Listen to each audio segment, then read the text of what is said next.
Hi there, I'm Lena Anani, and you're listening to She Wrote a Book, where I interview amazing women from all over the world who also happen to be published authors. I created this show to educate, entertain, and inspire you to be the voice you want to hear in the world.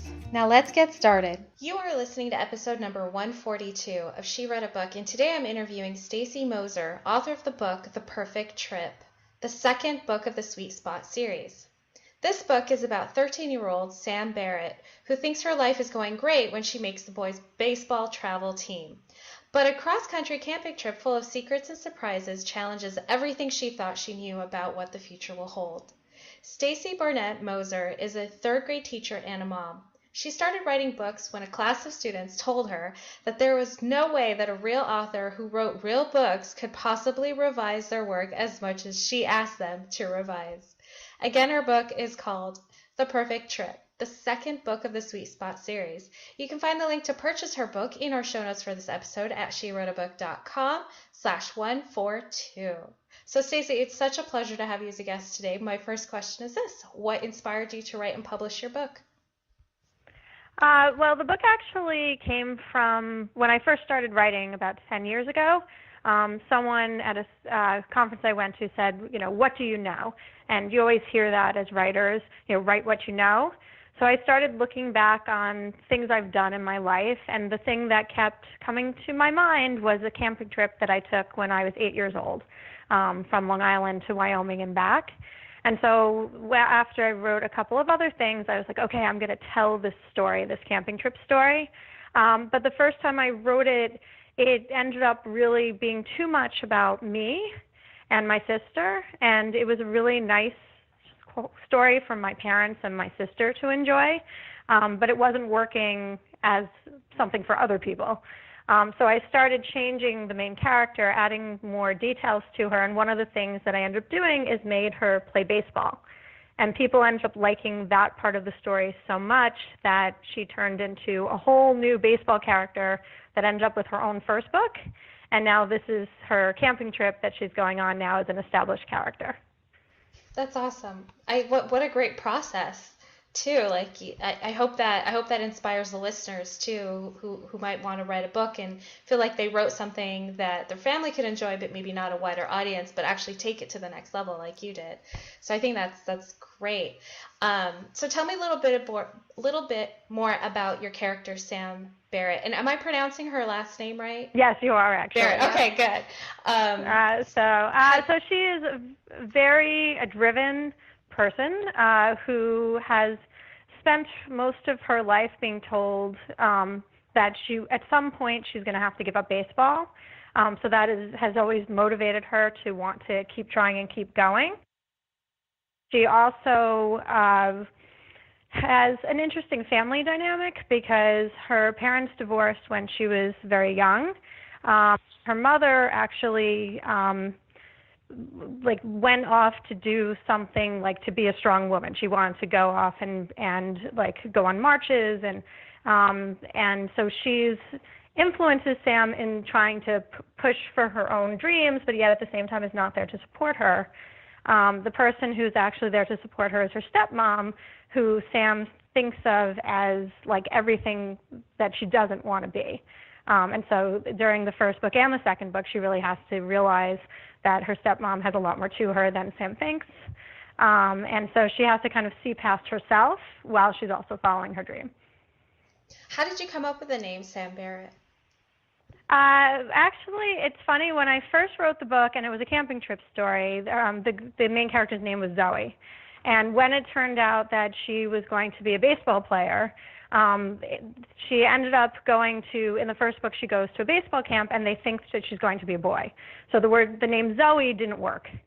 So I actually went back to my third graders, who are always a source of inspiration, and I said to them, okay, I need a name that is a name that can be confused for a boy or a girl. What do you think?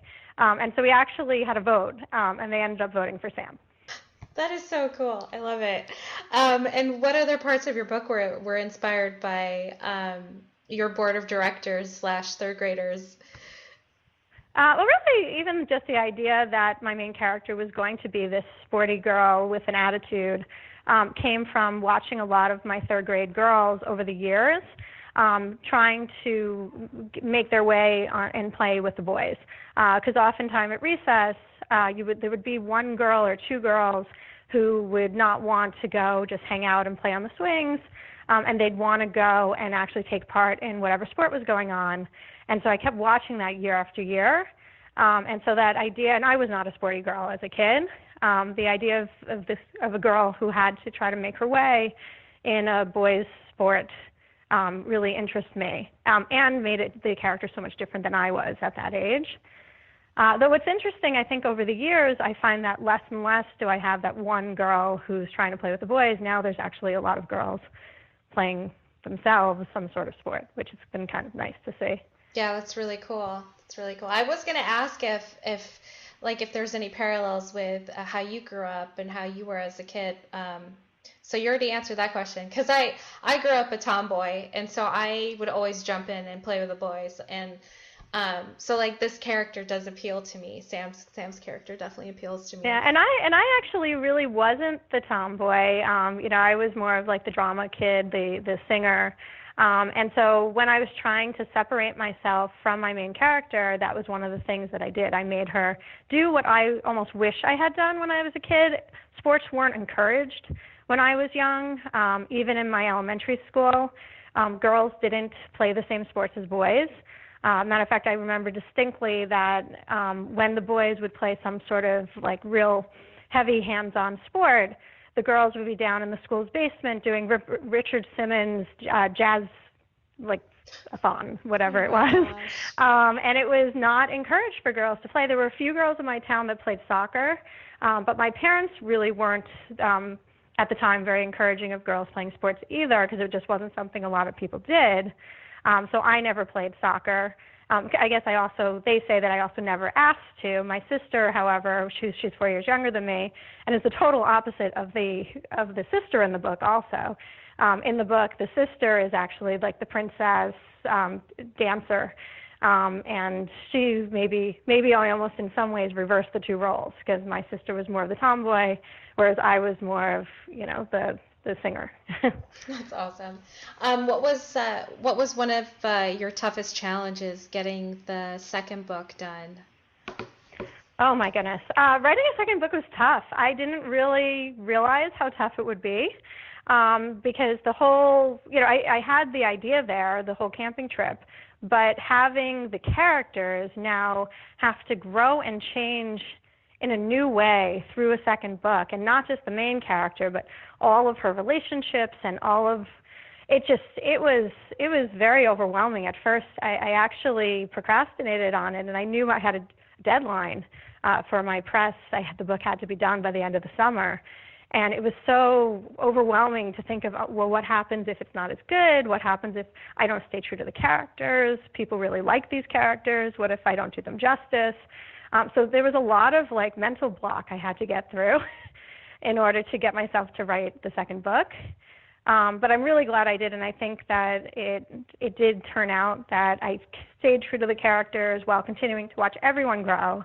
And so far, the people who read it, who have really loved my first book, have been very positive towards the second one too.